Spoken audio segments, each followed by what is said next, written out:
क्या पिछड़े भारत माता के बच्चे नहीं? क्या आदिवासी भारत माता के बच्चे नहीं? अगर दलितों, पिछड़ों, आदिवासियों की बात होगी तो आप विरोध करोगे? आप विरोध करोगे? कितने बांग्लादेशी घुसपैठिया मिले? कितने बांग्लादेशी घुसपैठिया मिले? मात्र 315, जिसमें नेपाल के बाकी लोग सिर्फ 78 मुसलमान मिले। वहां 80 लाख लोगों के आपने वोट काट दिए। और फजलुल हक की गवर्नमेंट, फजलुल हक वो शख्स है जो पाकिस्तान बनने के बाद वहां की सरकार का गृह मंत्री बना।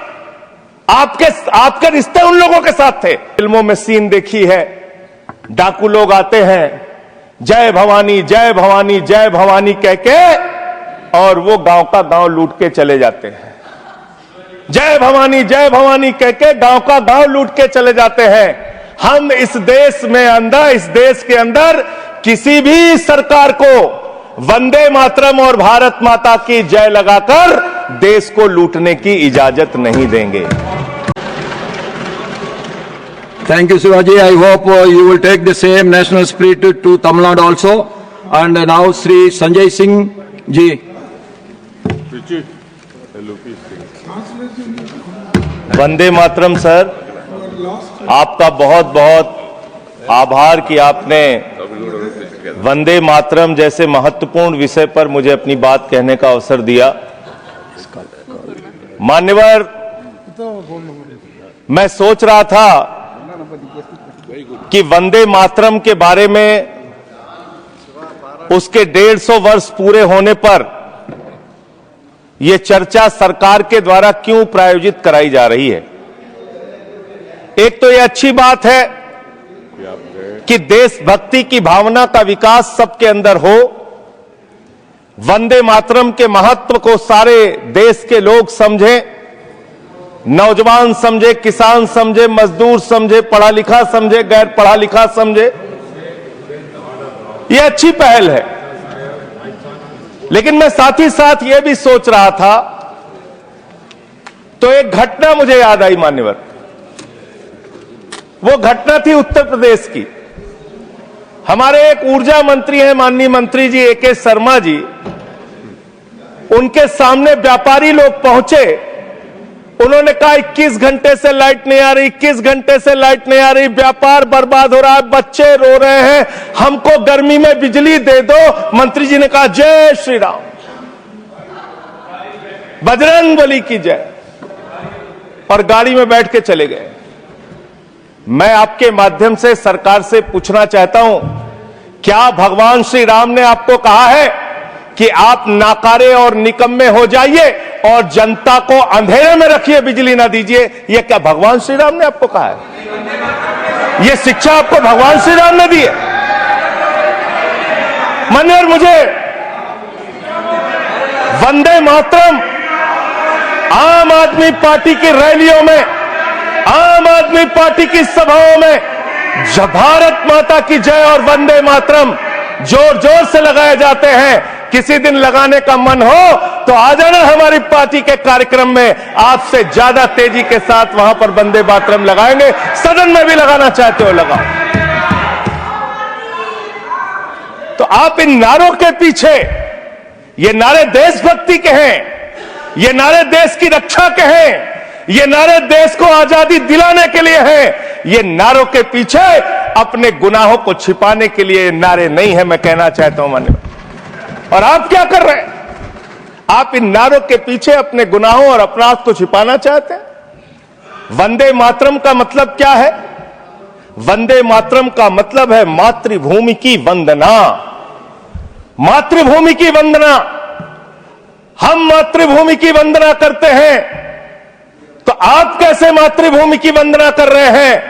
अरे 1 रुपए में तो एक आम नहीं मिलता।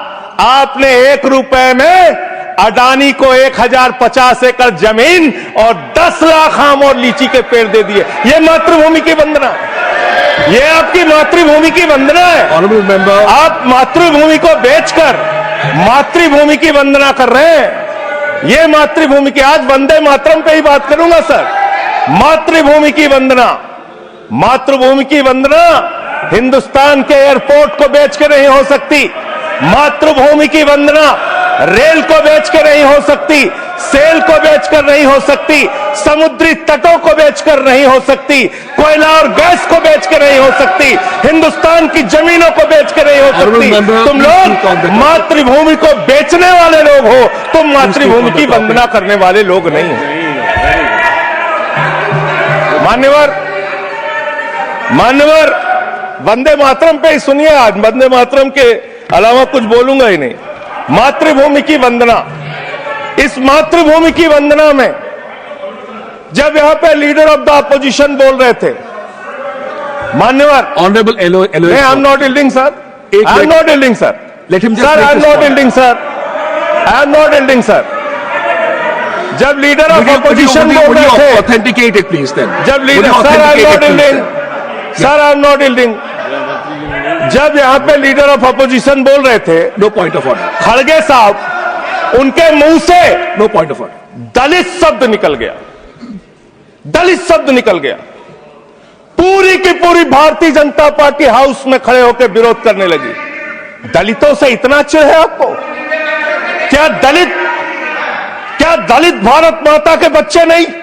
क्या पिछड़े भारत माता के बच्चे नहीं? क्या आदिवासी भारत माता के बच्चे नहीं? अगर दलितों, पिछड़ों, आदिवासियों की बात होगी तो आप विरोध करोगे? आप विरोध करोगे?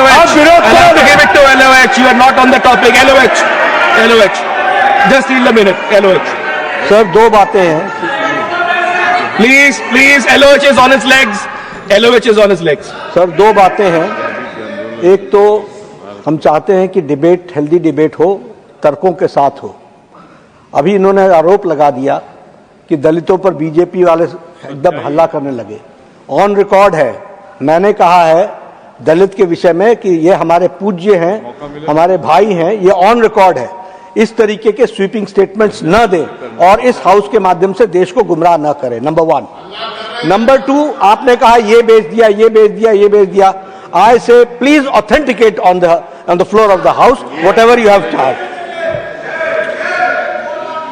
देखिए, आज सर बहुत अच्छी बात गृह मंत्री जी भी कह के गए और लीडर ऑफ द हाउस भी कह रहे हैं कि जो कुछ भी मैं बोलूं उसको ऑथेंटिकेट करूं। और मैं आपसे अनुरोध कर रहा हूं सर कि अगर मैं ऑथेंटिकेट ना करूं तो मेरे खिलाफ कार्रवाई की जाए। एक एक चीज मैं ऑथेंटिकेट करूंगा। अगर मैं कोई बात कह रहा हूं तो उसको ऑथेंटिकेट करूंगा। दूसरी बात, शहीद खुदीराम बोस की बात हुई सर, कल उस सदन में चर्चा हुई। हिंदुस्तान के सबसे युवा क्रांतिकारी जिन्होंने फांसी के फंदे को चूमा, वंदे मातरम का नारा लगाया, शहीद खुदीराम बोस, शहीद रोशन सिंह, शहीद राजेंद्र लहड़ी, शहीद अशफाक उल्ला, शहीद राम प्रसाद बिस्मिल, शहीद प्रफुल्ल चाकी, हिंदुस्तान के तमाम क्रांतिकारियों ने जब फांसी के फंदे को चूमा, शहीद आजम भगत सिंह, शहीद सुखदेव, शहीद राजगुरु, सबने वंदे मातरम का नारा लगाया, सबने वंदे मातरम का नारा लगाया। और शहीद खुदीराम बोस को अब आप याद कर रहे होंगे, मैं पिछले 31 साल से 3 दिसंबर को शहीद खुदीराम बोस की जयंती का आयोजन करता हूं। मेरी संस्था का नाम शहीद चंद्रशेखर आजाद के नाम पे है। शहीद खुदीराम बोस हिंदुस्तान के वो क्रांतिकारी थे, जब उनको फांसी के फंदे पे चढ़ाया गया और उनका जब अंतिम संस्कार हुआ तो जो राख उनके अंतिम संस्कार से निकली मान्यवर, उसको बंगाल की मां तावीज बना के अपने बच्चों को पहनाती थी कि ऐसे ही बनना हिंदुस्तान के लिए क्रांतिकारी। यह इतिहास, यह हिंदुस्तान का इतिहास। लेकिन मैं आपके माध्यम से इस सरकार से पूछना चाहता हूं, आपके पुरखे इस वक्त क्या कर रहे थे जब शहीद आजम भगत सिंह वंदे मातरम लगा रहे थे, शहीद सुखदेव वंदे मातरम लगा रहे थे, शहीद राजगुरु वंदे मातरम का नारा लगा रहे थे, शहीद खुदीराम बोस वंदे मातरम का नारा लगा रहे थे। उस वक्त आप क्या कर रहे थे? क्या कर रहे थे आप? वंदे मातरम का नारा लगाकर लोग जेल गए, लाठियां पड़ी उनको।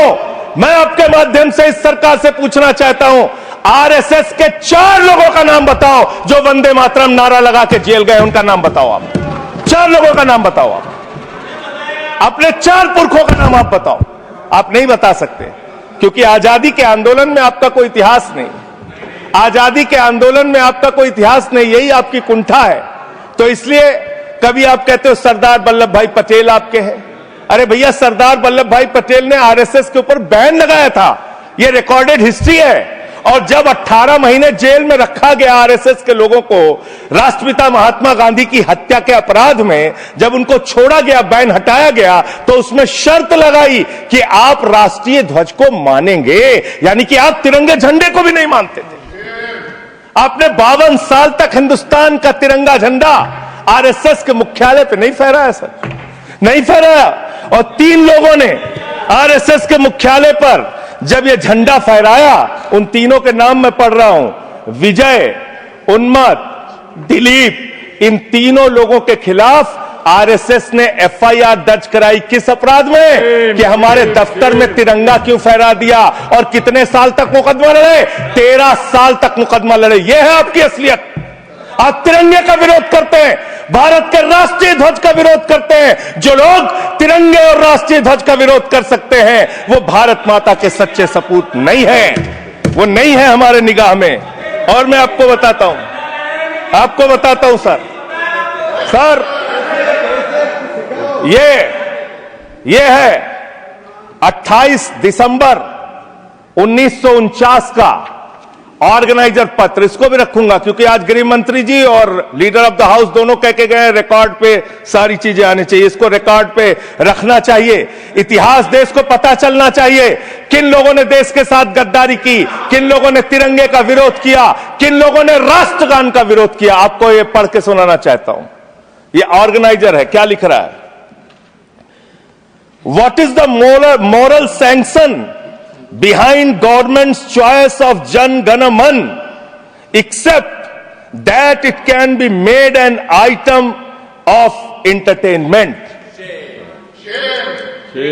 आप राष्ट्रगान का विरोध कर रहे हैं, आप भारत के राष्ट्रगान का विरोध कर रहे हैं। आपके मुख्य पत्र में भारत के राष्ट्रगान का विरोध लिखा गया है। इसके लिए भारत के प्रधानमंत्री को और पूरी की पूरी भारतीय जनता पार्टी को, जो अपने आप को आरएसएस को अपना आदर्श मानती है, पूरे देश से माफी मांगनी चाहिए। यह रिकॉर्ड पे लाऊंगा सर, इसको रख लीजिएगा, ये रिकॉर्ड पे रखा जाए। मान्यवर, फिर से बोल दे रहा हूं, 28 दिसंबर 1949 ऑर्गेनाइजर अखबार, जो आरएसएस का मुख्य पत्र है, और इस आरएसएस के मुख्य पत्र में फिर से लिख दे रहा हूं, फिर से पढ़ दे रहा हूं क्या लिखा हुआ है। What is the moral sanction behind government's choice of Jan Gana Man? Unnecessarily get provoked. It can be made an item of entertainment. Please continue. ये लिखा हुआ है। Sanjay ji unnecessarily provoke. Continue. अच्छा सर, मैं आपसे ये कहना चाहता हूं कि आपने तिरंगे का विरोध किया, राष्ट्रगान का विरोध किया, वंदे मातरम आपने लगाया नहीं कभी। कोई आपका व्यक्ति देश की आजादी के आंदोलन में जेल नहीं गया कभी। आपने कोई देश के लिए, हमारे यहां अवधि में कहावत है, नाखून कटाए कि शहीद ना बना भैया। तू तो नाखूनों नहीं कटाया भैया, बिना नाखून कटाए शहीद बना चाहता है, बिना नाखून कटाए शहीद। ऐसे काम नहीं चलेगा सर। जिन्ना का भी जिक्र कल दूसरे सदन में हुआ, प्रधानमंत्री जी ने जिक्र किया। जिन्ना के साथ आपके कितने गहरे और मधुर संबंध थे, क्या इस देश के लोगों को पता है? नहीं पता, मैं बताता हूं। श्यामा प्रसाद मुखर्जी जी फजलुल हक की गवर्नमेंट में फाइनेंस मिनिस्टर थे, और फाइनेंस मिनिस्टर रहते हुए उन्होंने अंग्रेज गवर्नर को चिट्ठी लिखी थी। Shyama Prasad followed this and told Governor Herbert, the administration of the Bengal province should be carried on in such a manner that in spite of the best efforts of the Congress, this Quit India movement will fail. ये चिट्ठी लिखी है। आपने भारत छोड़ो आंदोलन के खिलाफ आपके नेता, जनसंघ के पहले राष्ट्रीय अध्यक्ष और तत्कालीन गवर्नमेंट में जो वित्त मंत्री थे, उन्होंने चिट्ठी लिखी अंग्रेज गवर्नर को और कहा कि भारत छोड़ो आंदोलन, जो हिंदुस्तान के क्रांतिकारियों का आंदोलन था, जो देश की आजादी का आंदोलन था, वो आंदोलन कुचल देना चाहिए, खत्म कर देना चाहिए। ये है रिकॉर्डेड हिस्ट्री आपकी। ये आपको, आपके बारे में पूरे देश को पता रहना चाहिए। अब जिन्ना, हाँ, इसको भी सभा के पटल पर रखूंगा। जिन्ना और आपके रिश्ते क्या थे? कितने मधुर रिश्ते थे। एक राज्य में सरकार नहीं बनाई मान्यवर इन्होंने। नॉर्थ वेस्ट फ्रंटियर, सिंध प्रांत और फजलुल हक की गवर्नमेंट। फजलुल हक वो शख्स है जो पाकिस्तान बनने के बाद वहां की सरकार का गृह मंत्री बना। आपके रिश्ते उन लोगों के साथ थे, यह देश को पता होना चाहिए। इसलिए आप किसी को भी देशभक्ति का प्रमाण पत्र बांटने का काम मत कीजिए। आप वंदे मातरम लगाने का काम कर रहे हैं और देश की सुरक्षा के साथ खिलवाड़ कर रहे हैं। आप भारत की सेना को 4 साल के अग्निवीर पे लेके आ गए, जो हिंदुस्तान की सीमा की सुरक्षा करने वाले हैं, जो वंदे मातरम का नारा लगाते हैं हमारे जवान, हमारे सैनिक, जो -50 डिग्री टेम्परेचर में सियाचिन में और +50 डिग्री टेम्परेचर में जैसलमेर में भारत की सीमाओं की रक्षा करते हैं, इस मातृभूमि की रक्षा करते हैं। उनके पीठ में छुरा मारने का काम आपने किया, उनकी नौकरी 4 साल की कर दी अग्निवीर की। आपको मातृभूमि से प्यार है, आप देशभक्ति की बात करेंगे, आप देशभक्ति की बात कर रहे हैं। अरे मैंने साइकिल चोर सुना था, लॉकेट चोर सुना था, स्कूटर चोर सुना था, मैंने सुना था तमाम तरह के चोर होते हैं। आप लोग तो वोट चोर निकल गए हिंदुस्तान के अंदर। वोट चोर, 3 करोड़ वोट उत्तर प्रदेश में 3 करोड़ वोट की चोरी करने जा रहे हैं। कल की मीटिंग में पता चला 17.5% वोट उत्तर प्रदेश में काटे जाएंगे। आप ये कर रहे हैं, ऐसे लोकतंत्र को मजबूत करेंगे? ऐसे आप मातृभूमि की सेवा करेंगे? ऐसे आप मातृभूमि की वंदना करेंगे? मान्यवर, मैं आप लोगों से सिर्फ इतना कहना चाहता हूं मान्यवर, आपके माध्यम से, कि हमने फिल्मों में सीन देखी है, डाकू लोग आते हैं, जय भवानी जय भवानी जय भवानी कह के, और वो गांव का गांव लूट के चले जाते हैं। जय भवानी कह के गांव का गांव लूट के चले जाते हैं। हम इस देश के अंदर किसी भी सरकार को वंदे मातरम और भारत माता की जय लगाकर देश को लूटने की इजाजत नहीं देंगे। वंदे मातरम लगाएंगे, भारत माता की जय लगाएंगे, जय हिंद भी कहेंगे, राष्ट्रगान भी कहेंगे, वंदे मातरम भी गाएंगे, लेकिन देश के साथ गद्दारी और धोखेबाजी नहीं करने देंगे। आपको नहीं करने देंगे। ये देशभक्ति के नारे हैं, ये देशभक्ति के नारे हैं। आप बेरोजगारी पे बात नहीं करना चाहते, महंगाई पे बात नहीं करना चाहते, दलितों का मंदिर में प्रवेश वर्जित है, कहीं उनको रोका जा रहा है, उस पर बात नहीं करना चाहते, पिछड़ों का शोषण हो रहा है, उस पर बात नहीं करना चाहते। आपने मातृभूमि की सेवा यह की है कि आज हिंदुस्तान के ऊपर 200 लाख करोड़ रुपए का कर्जा है, 200 लाख करोड़ रुपए का कर्जा। आपने हिंदुस्तान को आज इस स्तर पे पहुंचाने का काम किया है। और दूसरी बात मैं पूछना चाहता हूं आपके माध्यम से मान्यवर, इस देश में मजदूर भी हैं, किसान भी हैं, आदिवासी भी हैं, दलित भी हैं, पिछड़े भी हैं, सवर्ण भी हैं, सब में अनपढ़ है, सब में भारी संख्या है जो पढ़े लिखे नहीं है, जिनको संस्कृत का ज्ञान नहीं है, जो नहीं पढ़ सकते वंदे मातरम। तो आप उनको कह रहे हैं कि वो देशभक्त नहीं है। मैं आपके माध्यम से कहना चाहता हूं, वो देश को लूटने वाले अडानी जैसे पूंजीपतियों से ज्यादा बड़े देशभक्त हैं, जो अपने बच्चों के लिए श्रम करते हैं, मजदूरी करते हैं, कुली का काम करते हैं और अपने बच्चों का पेट भी पालते हैं, देश की भी सेवा करते हैं। वो आपसे ज्यादा देशभक्त हैं। उनकी देशभक्ति को आप इससे चेक करने का काम मत कीजिए, उससे परीक्षा करने का काम मत कीजिए। मान्यवर, मैं अंत में एक और बयान आया, उसका जिक्र करके अपनी बात को खत्म करूंगा। अभी SIR की प्रक्रिया के तहत उत्तर प्रदेश के मुख्यमंत्री ने कहा कि डिटेंशन सेंटर बनाए जाएंगे। 80 लाख लोगों के वोट आपने बिहार में काट दिए, वहां कितने घुसपैठिए मिले आपको? अरे भाई, ये भी मातृभूमि की बात हो रही है। आप लोग चाहते हैं बांग्लादेशी यहां पे आ जाएं, मातृभूमि की सुरक्षा को खतरा हो जाए? आपको तो चिंता वही है ना, वही तो बात कर रहा हूं। कितने बांग्लादेशी घुसपैठिया मिले?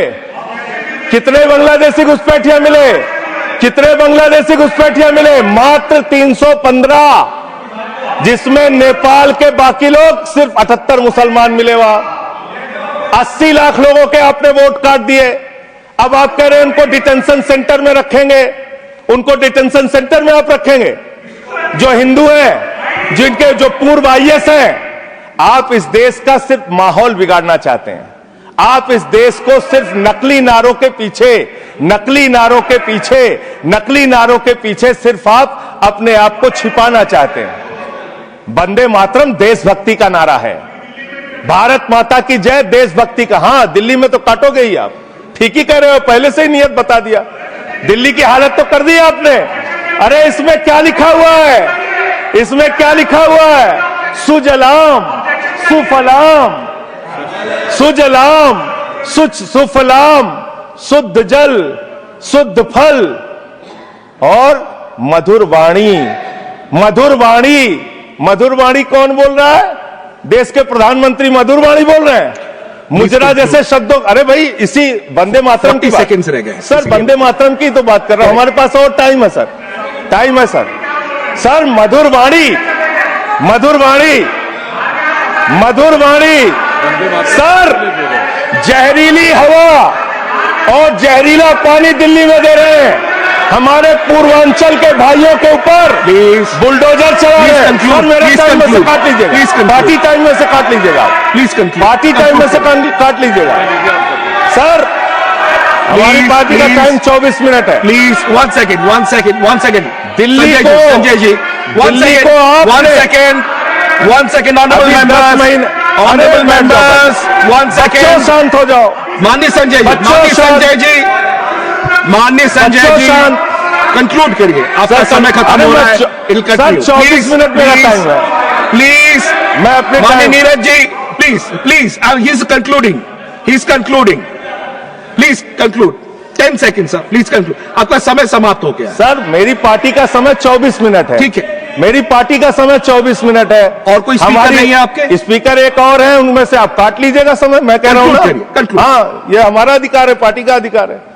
तो मान्यवर, 10 महीने में आपने दिल्ली की वो हालत कर दी, जहरीली हवा यहां पर आने लगी, दिल्ली को आपने दुनिया का सबसे प्रदूषित शहर बना दिया।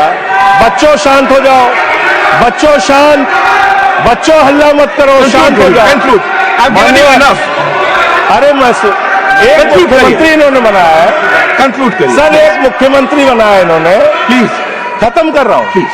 एक मुख्यमंत्री बनाया है जिसको ये नहीं मालूम कि AQI होता क्या है, कंक्लूड करिए। वो टेम्परेचर बता रही है, ये हालत है। तो इसलिए मैं अंत में इन्हीं लाइनों के साथ कि पहले ये तय करो कि वफादार कौन है, ये वक्त तय करेगा कि गद्दार कौन है, ये वक्त तय करेगा कि गद्दार कौन है। पहले ये तय करो कि वफादार कौन है, ये वक्त तय करेगा कि गद्दार कौन है। वंदे वंदे थैंक यू, वंदे वंदे वंदे वंदे वंदे वंदे। कोई बीजेपी वाला वंदे मातरम नहीं लगाया सर। Thank you.